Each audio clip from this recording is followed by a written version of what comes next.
Եթե առաջիկա խորհրդարանական ընտրությունների ժամանակ դուք պատրաստվում եք զբաղվել քարոզչությամբ այս կամ այն թիմի օգտին, կամ ընտրական ակտիվիստ եք եւ պատրաստվում եք աշխատել էլեկտորատի հետ, ապա այս տեսանյութը ձեզ համար է։ Ես հավաքագրել եմ վերջին տարիներին ընտրական հանցագործությունների վերաբերյալ տվյալները, փորձելով հասկանալ, թե հատկապես որ ընտրական հանցագործություններն են առավել տարածված եւ ինչպիսի արարքների համար են այդ հանցագործությունների համար անձինք ենթարկվում պատասխանատվության։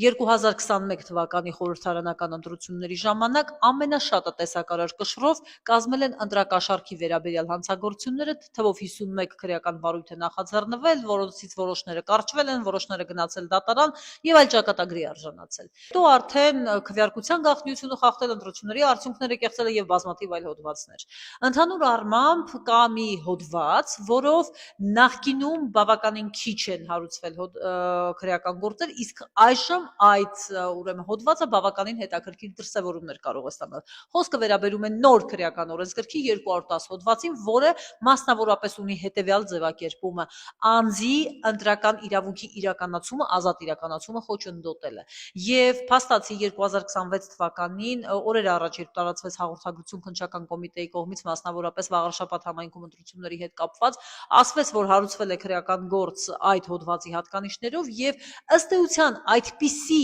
արարք է դիտարկվել, օրինակ, երբ զանգահարում են անձին, ասում են դե հավաքվեք ընտանիքով գնացեք քվեարկության կամ ես մեքենայով ձեզ կտանեմ ընտրատեղամաս եւ այսպիսի այլ բաներ։ Փաստացի ստացվում է, որ այդպիսի դրսևորումները կարող են հանցագործություն համարվել քրեական օրենսգրքի 210 հոդվածի հատկանիշներով։ Ասեմ ավելին, 2023 թվականի Երևան քաղաքի ընտրությունների ժամանակ այդ հոդվածով հարուցված եղել է 12 քրեական գործ, այսինքն վարույթ է նախաձեռնվել։ Հիմա պետք է փաստացի այն անձինք, ովքեր զբաղվելու են իմ նշած գործողություններով, կարողանան հաշվարկել իրենց գործողությունները եւ հասկանան ինչն է կարելի, ինչը ոչ, որպեսզի չհայտնվեն քրեական պատասխանատվության սուբյեկտի կարգավիճակում։ Մի կարևոր նորամուծություն նոր քրեական օրենսգրքում, որը մասնավորապես քրեական պատասխանատվություն է նախատեսում խոշոր չափով նախընտրական հիմնադրամում ուրեմն ծախսերը չհայտարարագրելու ցույց չտալու համար, ըստ էության այսպես անվանենք, խոշոր չափ էլ համարվում է 10 միլիոն դրամը գերազանցող գումար, այսինքն դրա համար, եթե հայտնաբերվի, քրեական պատասխանատվություն է եւս նախատեսված։ Եղեք տեղեկացված, եթե ունեք հարցեր, ես պատրաստ եմ պատասխանել դրանց։